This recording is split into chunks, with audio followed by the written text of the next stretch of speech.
Okay.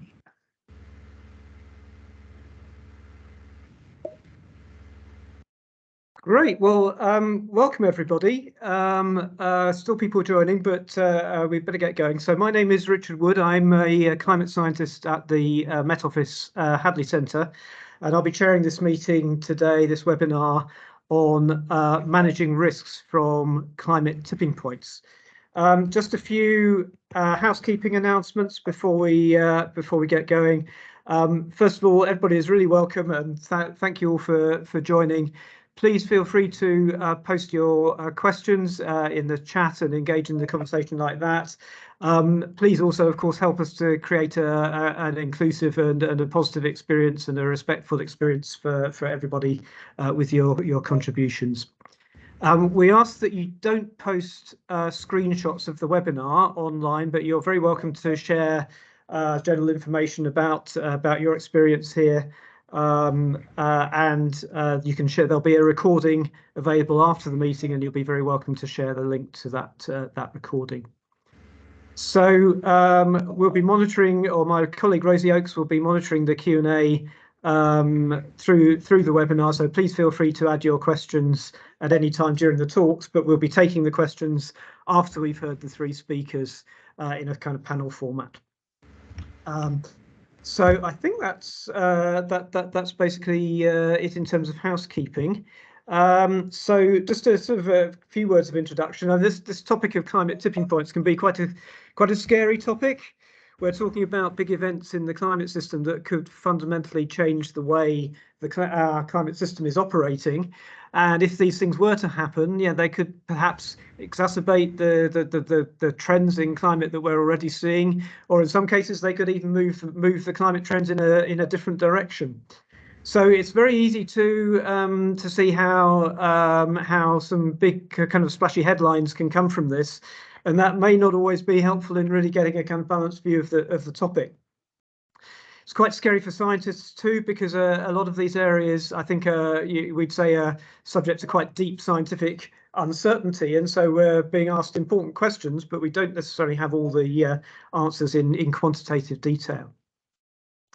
So we chose the title of this webinar very carefully, around managing the risks from climate tipping points, because I think it's very, very easy to get sucked into a kind of sort of despair. There's nothing we can do about this kind of approach, but actually there are still plenty of things that we can do to manage these risks, even though we don't necessarily have all the information that we need. And we really wanted to focus the discussion on those kind of issues. And we've got a fantastic panel of three speakers who are going to bring some very diverse perspectives to this. So they've each got about 7 or 8 minutes to make a presentation, and we'll hear those one after the other. And then after that, we'll take the questions that have come in, and I'll put those to the panel. Apologies in advance, we probably won't be able to take all the questions, but as I say, my colleague Rosie Oakes is monitoring them, and she'll pick out any particular common themes. So we'll do our best to put a range of questions to the panel. Okay, well, I think at that point it's good to get going. So I'll introduce our first speaker, Peter Cox. So if Peter, you could maybe be sharing your screen while I do that. So Peter Cox is the director of the Global Systems Institute at the University of Exeter and a professor of climate system dynamics there.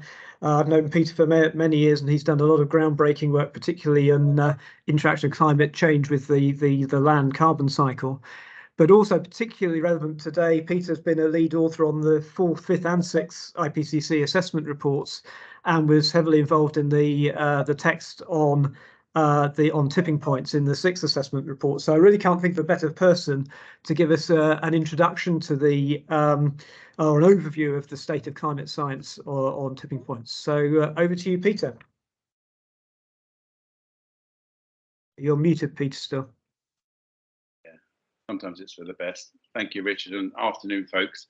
So yeah, as Richard said, I'm just going to give a brief overview just to stimulate discussion on scientific knowledge around tipping points. The interesting thing about tipping points, although they're the most extreme case of climate change we can imagine, as Richard said, they're also very founded with the the mathematics of bifurcation of dynamical systems.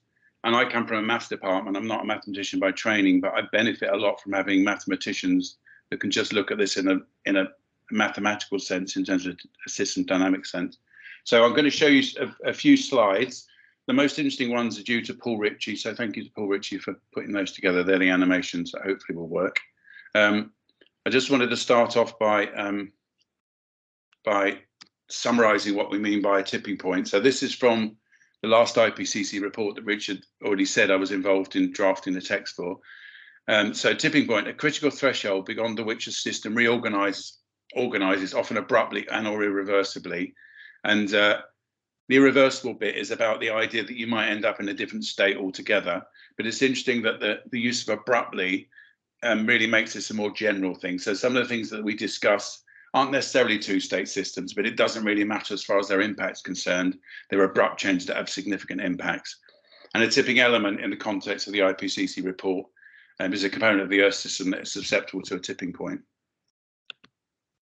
So a lot of this concern comes from work by my colleague Tim Lenton, who wrote a paper, or was lead author of a paper that put together possible tipping points based on past climates, previous model runs, and on theory as well. And you can see that list here. This has been discussed many times. Many of these tipping points are discussed in some detail and maybe discussed in subsequent presentations. There's been an update to this recently by David Mackay based on the published literature. So there's been a lot of work done on these tipping points subsequently. And here you'll notice there's also some estimate of where the thresholds may be in terms of global warming. So basically, that we don't know exactly where these thresholds are, but what we can say is that the chances of crossing a tipping point are inevitably larger if you go to higher levels of global warming. There are also tipping points seen in the latest, most complex Earth system models. So this is actually the previous generation, CMIP5, and this just shows places where abrupt changes in tipping points was seen by a paper by Sieber and Dreifeld and others in 2015. This is actually not very often done. So we don't often look at complex models to see where the abrupt changes are, but when it is done, you tend to see them. We haven't done this in the same sort of detail in the latest CMIP6 models, but my student and colleague, Isabel Parry, did look at the possibility of Amazon forest dieback, which was one of these tipping points that you saw in the first plot. And this is 7 Earth system models where we can see evidence in red of abrupt changes in forest cover, sometimes mediated by fire. So climate change leading to warm and dry conditions, and fire leading to the forest changing to a savanna. But you'll notice that there are lots of places where there are tipping points, but there's not a lot of agreement on where they are. And the reason for that is that necessarily, because you're dealing with abrupt change in a small part of the phase space that the system can operate in, it's quite difficult, I think very difficult, to predict deterministically when a tipping point will occur. And that's why we're going to see differences between models like this that are sort of deterministically based. What we do get, though, as a lifeline from mathematics and from the natural world is that quite often tipping points, despite the fact that they're difficult to predict a priori, they do have early warning signals that will tell us when they were being approached, sort of metrics that tell us where system resilience is declining. And this is just one of those animations I mentioned from Paul Ritchie. So this is a classic tipping point. This is what's called a fold bifurcation at the top. So in the middle here, in the middle times between about 70 and I don't know, 130 there, you can see there's actually 2 states. They're the continuous lines. And there's also an unstable state, the dotted line. Generally speaking, we're on one of the states and they're preferable for our well-being and on the planet. And so if I run this forward, you'll see that there's some noise in the system. And you imagine changing a system variable, it could be carbon dioxide, for example, and the system changes until it abruptly changes. So you'll see here, there are oscillations. We've put in some noise here, but in a real world or in a complex model, this would naturally happen. It'd be internal. And you'll see that the system goes along, it gets bumped around, and then it crosses the threshold, which is this point where the first stable state ends. And then it transitions quite abruptly to the lower state. So that's a classic bifurcation type tipping point. You're in a different state. If you look at the lower 2 plots, these are examples of early warning indicators. So I'm going to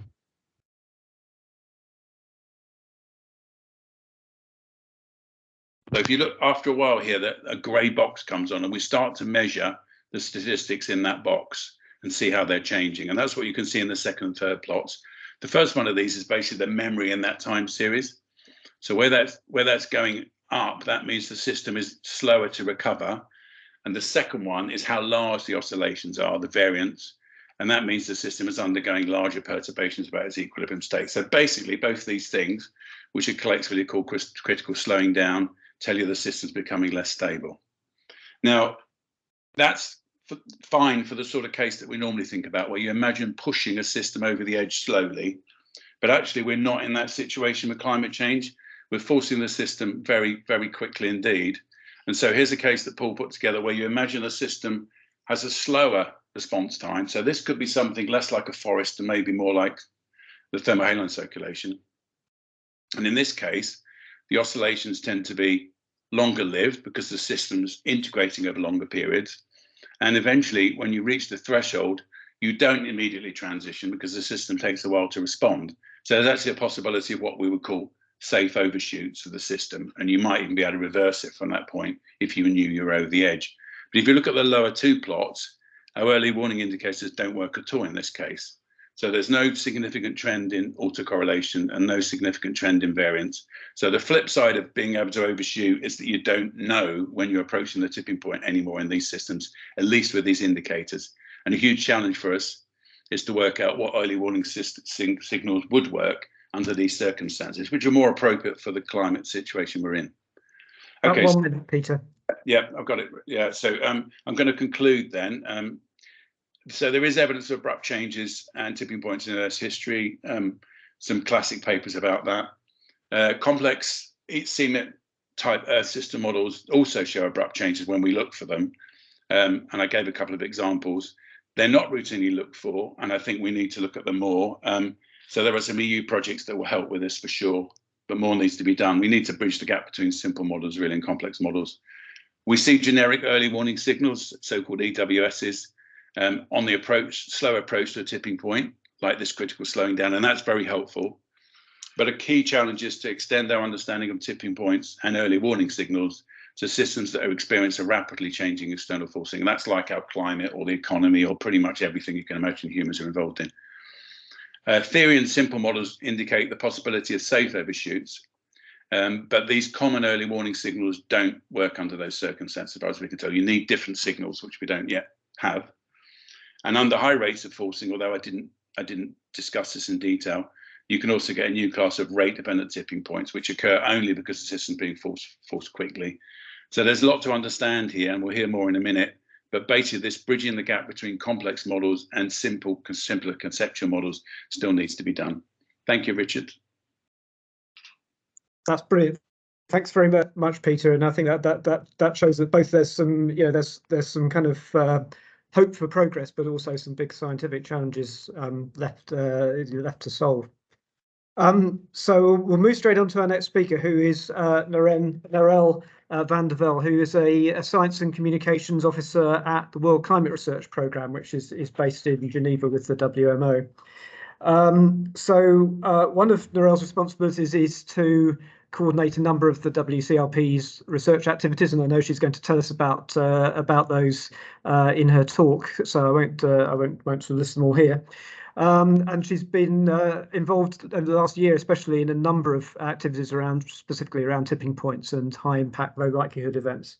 So she's really the ideal person to give us an overview of the current international research landscape in this and the things that are currently going on in that area. So thanks very much, Narelle, and over to you. Thanks, Richard, and thank you for the invite to join the panel today. So I'm just gonna give you a very broad brush overview of some of the research activities that are going on internationally. It's going to be pretty quick because there's a lot going on right now and it's increasing all the time. Just in context of the World Climate Research Programme, where I'm a science and communication officer, we have, I'm not going to go into the detail of this slide too much, but I just want to point out that we have a range of core projects, which are our core research sort of communities that cover a whole lot of different aspects of climate change. And many of them are interested in the aspects of tipping points as well. Built on top of that, we have now these lighthouse activities, which are research activities designed to facilitate cross-cutting climate research that better informs society and climate risk. Now, why I put this up is I'm only going to have time to sort of talk about 2 of these today. One is the Explaining Predicting Earth System Change activity, and the other one is the Safe Landing Climates. So we've got up here sort of an overview of what Explaining Predicting Earth System Change is about. It has 3 objectives. One of them is to observe modelling Earth system change with a focus on achieving sort of a tighter integration between global climate observing systems and climate modelling community, and to identify and quantify uncertainty, provide a quantitative framework for designing and optimizing observation systems sort of suitable for detecting and monitoring interannual and decadal climate variations, and understanding the overcoming persistent sort of Earth system model and reanalysis biases. A second one on integrated attribution prediction and projection, aiming to establish and apply attribution methodologies to help explain multi-annual to decadal changes in the climate system, design, build an operational capability for these attribution methods. A third one on current and future hazards, and the goal is on this third one is to understand, quantify and predict changes in the characteristics and statistics of weather and climate hazards. And I would point you to both the paper there by Kirsten Flindell et al. And also to the website of the activity with the leads Rowan Sutton and Kirsten Flindell. The other one I'm going to talk about is Safe Landing Climate. So this is exploration of routes to safe landing spaces for human and natural systems. They have 5 working groups, but in a meeting in London, we had a big discussion about the key activities and came up with 7 that they're going to be working on. So very, very quickly, I tell you a little bit about each one of those. One is a CMIT-focused project, very much in the early stages, looking towards the couple model intercomparison project phase 7 to identify the sort of risks associated with tipping points, cascading impacts, feedbacks in the Earth system, this sort of thing. Also, maybe a set of what-if experiments. So you could run existing models and impose ice sheet collapse, savanna in the Amazon, boreal forest northward expansion in North America, etc., just to sort of find out what would happen in those scenarios. The second one is on high-risk cascading shocks to investigate high-risk events where climate hazards lead to cascading climatic, ecological, and socio-economic impacts, to combine sort of expertise and methodologies from across varied multidisciplinary fields to better understand climate assessments, basically. The third one is connecting across integrated assessment model, climate model, and impact hierarchies to explore possible feedbacks and interactions between natural and social systems, working, across modeling groups to look at climate mitigation, adaptation, to sort of figure out unexpected climate hazards, how this would work in a fully coupled system. The fourth one is on gaming and decision making and scenario exploration. Looking to explore the potential of using sort of analytical climate pathway gaming exercises to inform various scenarios relevant for climate science planning and modelling. And a first workshop is planned sort of about this time next year on this. The fifth one is an assessment on transient climate response to cumulative emission of carbon dioxide, to assess the latest knowledge on climate and carbon cycle feedbacks to determine the response of the climate system to carbon dioxide emissions. So there will be a workshop on this next year, early next year, probably January, February, probably in Bristol. So we can look at a bit more for that. Sixth one on water availability impacts, looking at multi-scale temporal and spatial water availability, natural processes, determining this water management as well, and to, the quality of water and availability and how this might change in the future. And the last one for signposts for sea level rise. So investigating geographically specific signposts for accelerating sea level rise in locations around the globe, and translate that information into practitioner use to provide guidance to, sort of at a more local to regional level. So that's a lot of information. I'm sorry about that, but if you go to the website, you'll find out more as well.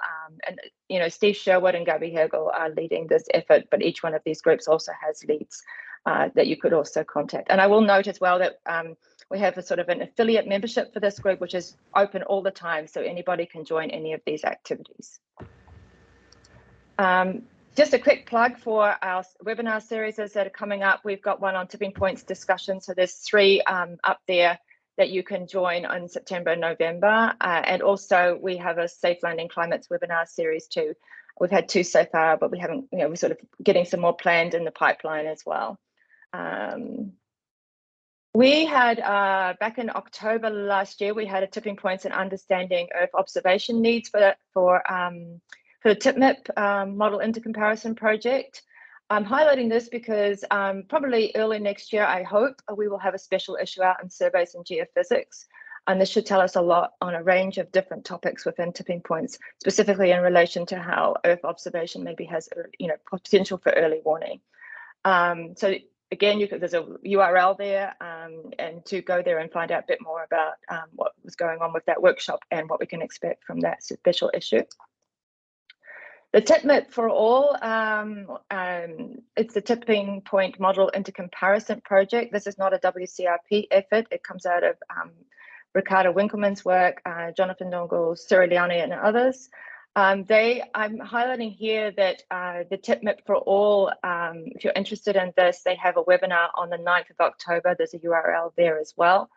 They have also a meeting in November in Germany to work on this. And I won't go into the detail, but it's quite an exciting initiative where, sort of looking at the different risks of crossing tipping points and the key processes involved. About a minute. Also, Nora. Yep, that's perfect. So also out of the big tipping point conference that was in Exeter last year as well, Tim Lenton and Johan Rockstrom effort around this global tipping point report, which is launching in December this year to go to COP. It's super exciting. There's a lot of information on this. It also includes positive tipping points, quite revolutionary, I believe. And I think that this would be a really great input to COP. Lastly, it's my last slide. This is just I guess you know that Thomas Stocker in Switzerland have put forward sort of initiative for having a special tipping points report for the IPCC, the Intergovernmental Panel on Climate Change, with an express sort of aim of being a catalyst to advance research in this area and aid decision making. There's a lot of talk about how this is going to land at the moment, but I think it's really important to say that the research community will need to push forward on understanding how our climate is changing to ensure that we are prepared for tipping points or regime shifts where regional and global systems could change rapidly and perhaps irreversibly. Thank you. Great, thank you very much, Narelle. So it's great to hear that there's an enormous amount of scientific activity going on in this area now. So which is fantastic and clearly much needed. So we'll press on with our final speaker. Just before we do, I'll just encourage everybody to please, if you've got questions that you'd like to raise with the panel in the discussion, please put them in the Q&A tab in Teams. So the chat is not open for this meeting, but the Q&A tab is where to post your questions. So moving on to our final speaker, last but not least, is Tim Reeder. So Tim has many years experience in environmental science and climate change issues, and it's really at the sharp end of decision making around climate change. He's contributed to many studies and reports like IPCC assessments, the UK national climate projections and national climate risk assessments. And Tim and I actually had never met before we started talking about this webinar, but I knew his work for many years, from some years ago, where he was the lead scientist for the UK Environment Agency in a project to look at the options for development of London's flood defences going through to 2100, and included in that was looking at what I like to call high impact, low likelihood risks from high-end sea level rise, and he's really pioneered that area.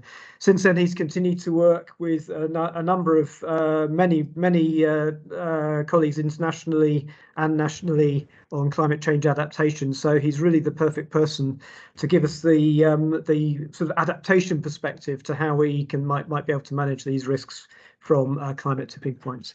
So over to you, Tim. Okay, well, thanks very much. Hopefully everybody can see the presentation. Richard gave me a very good introduction, and that's essentially I'm going to be talking about the history of coping with I++ scenarios, which I'll come on to explain, and using adaptation pathways, and hopefully that experience can help us tackle some of the tipping points that we've been talking about into the future. So I'm going to be talking about the history of High++ and the Thames Estuary 2100 project, which Richard mentioned, the use in adaptation pathways, another example of their use, and then obviously monitoring and tipping points. So the Thames Estuary 2100 project was set up to come up with a plan for the Thames Estuary to protect London for the 21st century. It started off around about 2004, and there you can see on the picture on the right the Thames Barrier protecting London. To cut a very long story short, we helped develop this context of a concept rather of adaptation pathways, which is all about ensuring, rather than adapting to one scenario, understanding your system and then looking how you can adapt it all the way through to a different future. We started off with a high scenario which we called High Plus back in 2004, which was around about 2 meters, mainly consisting of possible increase in storm surge. The x-axis on this diagram is the increase in storm level, right, all the way from 0 on the left to 4 meters on the right. But I went to the Dangerous Climate Change Conference in 2005 and heard about disturbing results in Antarctica from Chris Rapley. So I came back and said, well, we need to have a higher scenario, and worked with Jason Lowe on a very simplistic estimate of the worst cases of contributions from Greenland, Antarctica, etc., and we came up with this figure of 4 meters. Well, the great thing about that may not have been right, but it enabled us to think in the right size of envelope, if you like. So we worked out how we could get through from the left-hand side today's system all the way through to that 4 meters. We didn't think about time, just about how we could do it. You can see here the three options, 1, 2, and 3, that get to around about 3 meters or just below. The only one gets you past that is a new barrage. And there we were directing science with the Met Office through the project as well. So, just before that, then you can see each one of these options is essentially an adaptation pathway. But you can see if things change, then you can either accelerate a pathway or move to a new one. And going back to the science, which we were directing, once the results of that came out, it fitted in well. So the good news was, well, the plausible worst case High++ range should be 2.7, which is around 2 meters sea level rise, and an extra 0.7 of storm surge. And then we actually started planning for a figure of 90 centimeters. This is all by 2100 from 2000. And the plan was approved by government and set off down that range. It's just been reviewed, and the planning figure has just been raised to about 1.1 meters from the 90 centimeters. And assuming that scenario, then we would need a new Thames barrier, or substantially modify one by 2070. So that was that project, but we took forward the learning from that in terms of adaptation pathways. We worked with many international colleagues, including the Dutch, to develop that concept, and used it in the development of this BSI 8631 guide on developing adaptation pathways, which was published in 2021. So that brings us up to date. I haven't got time to go through the whole thing, but a key part of this is understanding your current system, step 2, and then step 3, understanding the risks and opportunities from a range of climate change scenarios, most importantly, including the highest climate change scenarios, to make sure you're thinking within a big enough envelope as far as that's possible. And obviously the issue of tipping points is essential to the onward monitoring. And step 9, once you've got your adaptation pathways, you don't know how to adapt them or modify them if you haven't got sufficient warning time for monitoring. To help that, in the meantime, the Met Office developed high++ scenarios for all drivers for the adaptation subcommittee back in 2015, including increase in daily temperature for the UK, or what might happen to water resources at the high end, and all sorts of techniques, including physical possible limits, expert opinion, were used in coming up with those high++ figures. So this is another example where, again, showing you on that step 3, you don't need to spend an awful lot of money, but this was the result of a one-day workshop in Somerset that we did, looking at a percentage increase in peak flow up to the high++ figure of about 100%. And it showed some things that you could do near to today's climate, ranging all the way through to possible planned moving or raising of communities and infrastructure when you're getting towards the top end of that range, particularly combined with sea level estimates, which we did in Somerset. And this was done with lots of stakeholders in the relevant part of the world, the water companies, councils, communities, rail providers, etc., etc. And we're using that technique now, looking through to high++, to develop adaptation pathways with Network Rail. Climate Sense is actively doing that at the moment, and Network Rail want to ensure that they've got adaptation pathways available for all their relevant susceptible stretches of track to put into their business planning for the future. So it's an example of success using this technique. Whether it can cope with all the tipping points, we can debate, but it's a good way to think big enough. Going back to the monitoring. About a minute or so, Tim. Okay. Monitoring is essential, and other presenters have talked about this, but this is one exercise we did with the Met Office and Leeds University, where we looked at key experts' opinions on sea level rise and how much evidence they thought there was to support future figures for sea level rise by 2100 based on their confidence in the evidence available. You can see here that most people thought we were likely to get more than 1 metre, but there was still 1 or 2 that weren't sure, but possibly could get over 3 metres. So this is one way perhaps of doing the future planning. And then just to finish off, when we were working with the Dutch, they didn't take this approach. They just used a maximum scenario back in the 2000s of about 1.3 metres. But then recently they've realised the developing science. So good on the Dutch. Back in 2017, they did these hackathons looking all the way up to 20 metres, which looks a bit dramatic. But their plans now to have a plausible worst case of 2 metres, much similar to what we're doing in the UK, and a figure of 4 metres by 2200. Whether that pans out, we don't know. But this technique is not just usable for sea level rise, you can use it for everything. So I hope that's I've explored the space so we can see what people think of it in tackling the tipping point issue. So thanks very much. That's great. Thanks very much, Tim. And it's really good to hear some really practical decision making that's being informed by some of the science. So we've got a number of questions that have come in, which is great, and I'm going to try to sort of steer a course through them. We'll see if we can get them all in.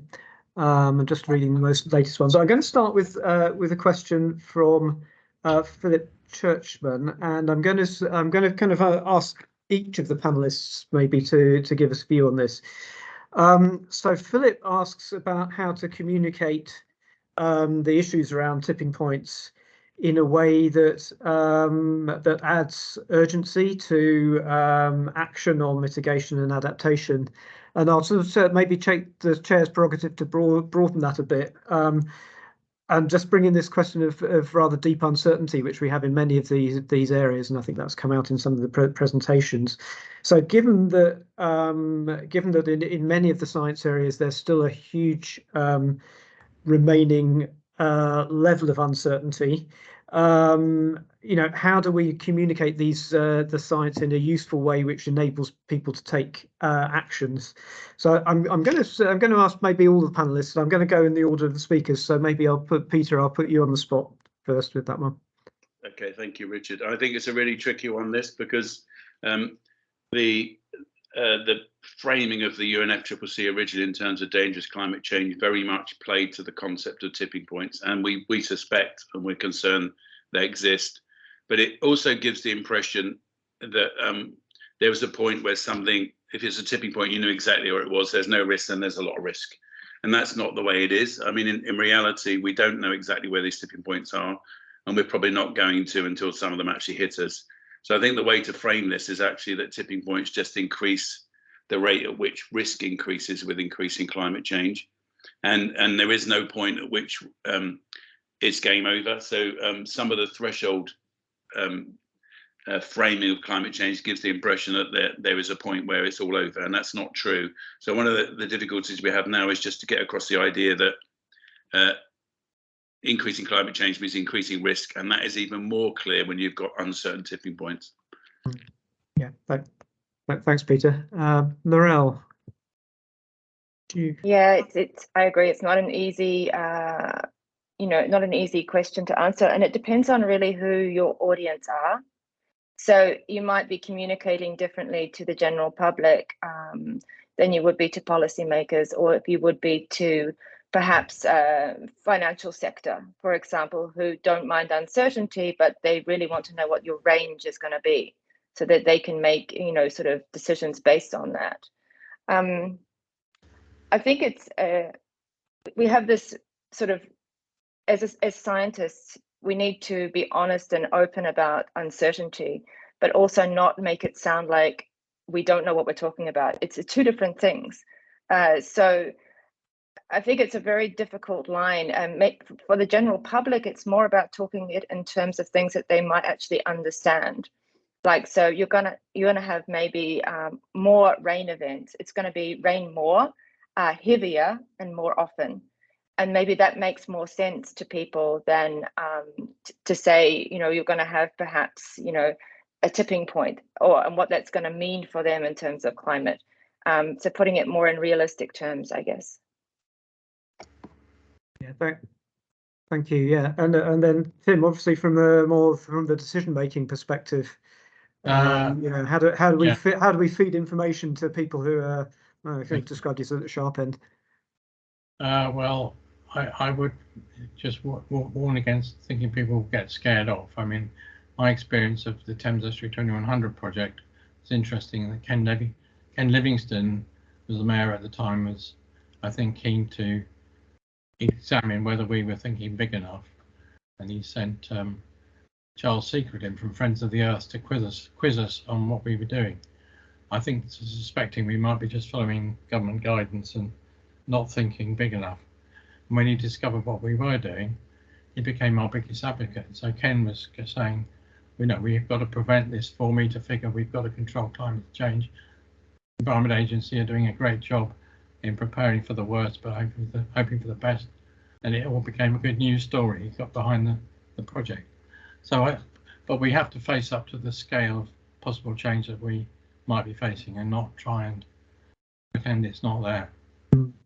Yeah, thanks very much. I mean, this is clearly a very, very kind of challenging area. I'm going to move on to a question from Josie, who's this is probably one for you, Peter.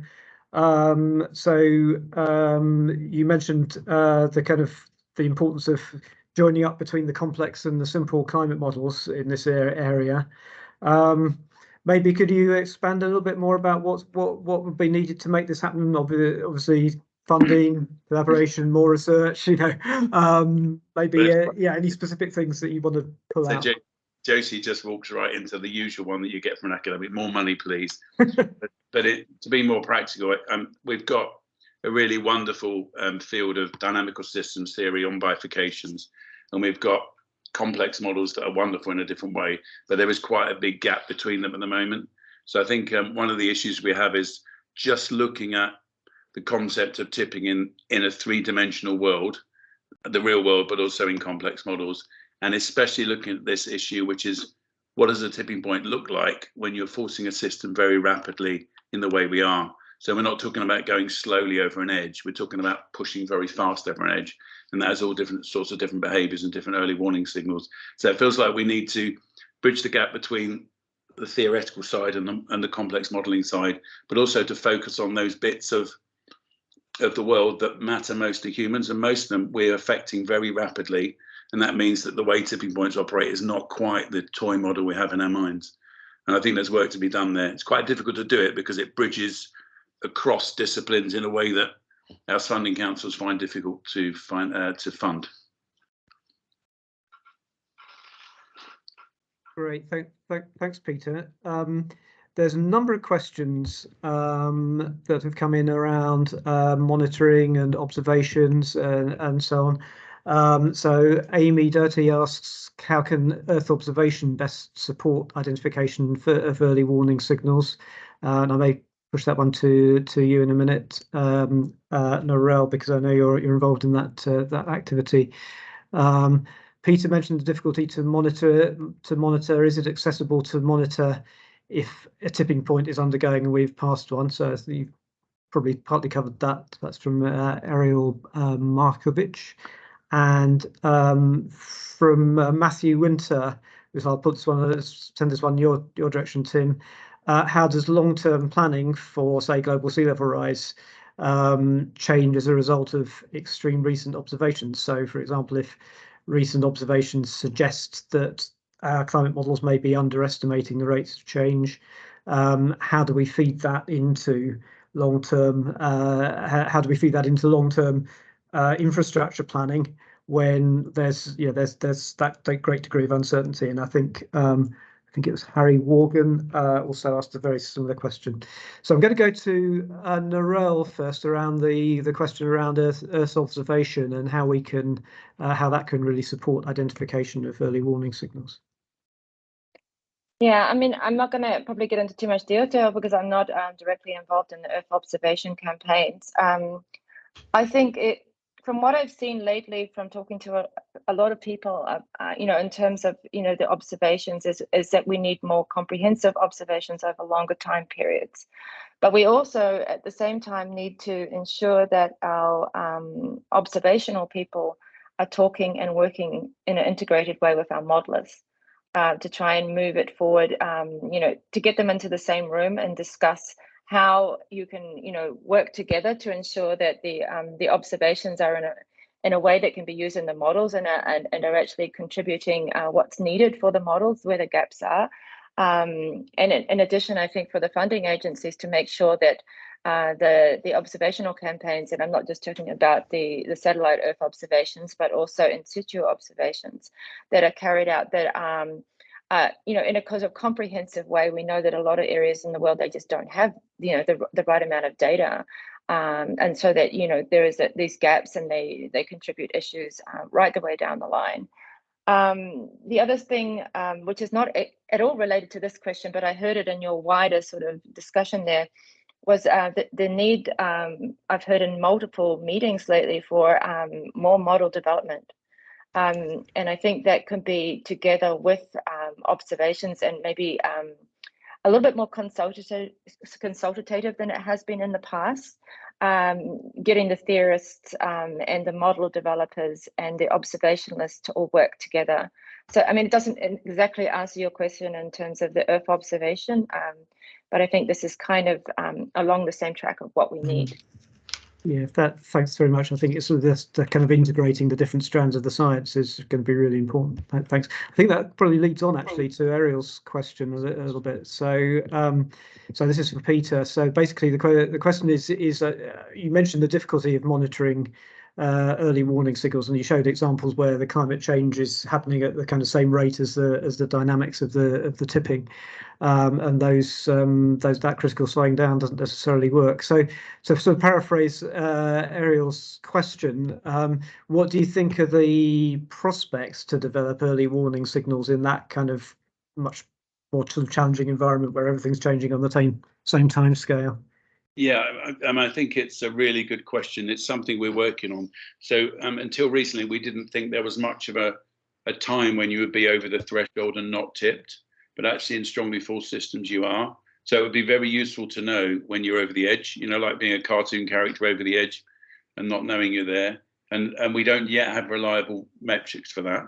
There are cases where we can get closer. So where systems are not strongly spatially coupled, and spatial signatures can arise rather than temporal ones. And so there are regimes where you can see the spatial signature or temporal signatures, and some in the middle where you don't see any yet, or that we can see. So I think there's work to be done here. The mathematical theory has generally focused on systems that are slowly forced, and the problems we have now are really ones where we're strongly forcing a system. So I think there's work to be done there. It follows on to a question, if I may, from Amy, because I was typing at the time, Richard, which is where EO in particular is very useful for giving you huge detail, spatial detail, but short records. So where you're going to get spatial signatures, EO is going to be perfect for it. So in some cases, because of the nature of our technology and the short records of satellites, but great detail, we need to find spatial signatures for things to be able to get early warning that will be usefully informed by EO. And I'm sure we will, but it's not what we've been doing today. Yeah. Great, thanks very much. Yeah, I'm going to go to Tim now for which you kind of covered this in your talk, but maybe I'd sort of invite you to kind of sort of tell us your thoughts kind of about how to deal with these risks more broadly, particularly in the infrastructure sector. So Matthew Winter says, how does long-term planning change for, say, global sea level rise as a result of extreme recent observations? And he connotes the recent record low in Antarctic sea ice. But I think more generally, where observations come in that maybe suggest that there's maybe some bias in our climate modelling that might mean that we're closer to a tipping point or further away from the tipping point than we thought. How do we how in the kind of in the kind of real world out there do people deal with that uncertainty in decision making? How can we scientists help them? Well, I think the key thing is to take the sort of adaptation pathways approach. So you think right up to a big enough figure within the whatever timescale you're planning for, and then you've got a plan to deal with that. You can embrace the uncertainty to a certain extent, but of course the key point is monitoring and getting sufficient warning time to know when you need to change. You can't just look at your local your local gauge.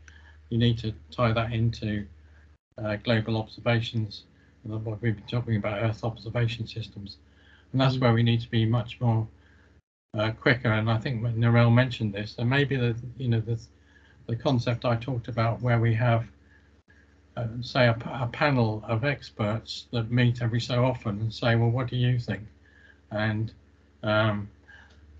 with ranges of uncertainty and confidence, it's more regularly updated, and it's seen as a key panel which people can get their latest opinion from. It won't be the right answer, but at least it'll be people giving timely information. So, I mean, to follow up on that, how much uncertainty can end user decision makers deal with?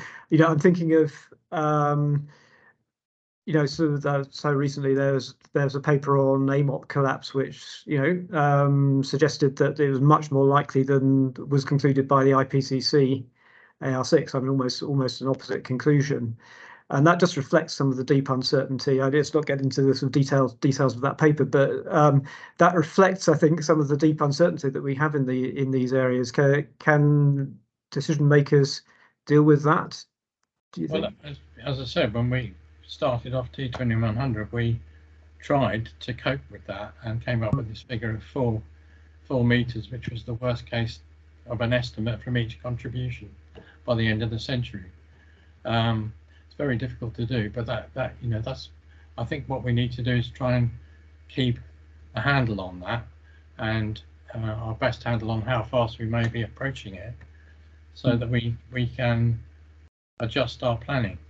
But at the moment, an awful lot of, you know, there's not sufficient adaptive capacity amongst decision makers, so we've got an uphill struggle. And some people, some pioneers, Network Rail I would mention, you know, really doing a good job, but we've got to get everybody thinking about a different future to cope with these uncertainties. It's not easy, but the adaptation pathways and route is the right one to go down. Yeah, no, thanks very much for that. So I think we're kind of rapidly running out of time, so I'm going to take one last sort of pair of questions. I'll put this to Peter first, but I'll give the others a chance to come in if they would like to, or say any final words. But so Peter, this is questions from Kat Holmes and Francesco Severi. A number of the tipping elements that shown on that showed on the map, or a number of the consequences of passing these tipping elements, are basically changes in natural ecosystems, which you know also face other threats apart from climate change, like deforestation, for example. Does this demonstrate that there's the importance of, or the potential to manage the risk of crossing these tipping points by actively managing or conserving those ecosystems? Yeah, I mean, in short, yes. I think where you've got ecosystems exposed to multiple stresses at the same time, they're much more at risk than if it's one of them. So I think if you can reduce either of them, it helps the other one in terms of its resilience. That's especially true with fragmentation of forests, for example, and the impacts of climate change. So I think we can do all that. I think we're still going to have to deal with the climate change, which is a major stressor for many ecosystems anyway. And there's no way around that. But it is true that if you do two bad things at once, it tends to get worse. and the system gets close to the edge, especially with deforestation, where it seems to be, you know, some people think there's a critical level of deforestation where the forest won't recover back because of the inability to recycle moisture. Yeah. Great, thanks.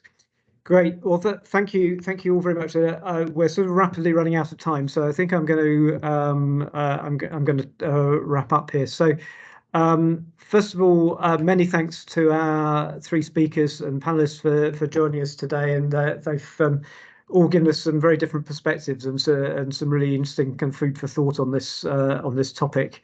Thank you very much also to all the audience who've joined us, and we've had a bumper turnout today, which has been great. Thanks for all your questions. Sorry we didn't quite get around to answering all of them, but hopefully we covered at least part of the things that people were raising. I'd like to also thank Hayley Jones, who led the organisation of this whole thing. Matt Ware, who's been behind the scenes beavering away to make sure that things work technically, and Rosie Oakes, who's been monitoring the questions and kind of grouping them for us so that we could present them to the panelists in a reasonably coherent way. So thank you to all those. Just to let you know, there'll be a recording of this session. It will be available on the Met Office's Science and Services YouTube channel in the next few days, and you should get an email to let you know when that's available. And just finally, there's a short survey which I think will be shared in the chat. And if you've got just a couple of minutes to fill that in and give us any feedback on how you think this session worked and any ways we could improve future sessions, we'd be really welcome for that. So with that, I'll just thank again Peter, Narelle and Tim, and thank you all for joining us, and we'll close the session. Thank you very much, everyone. Thank you. Bye. Bye.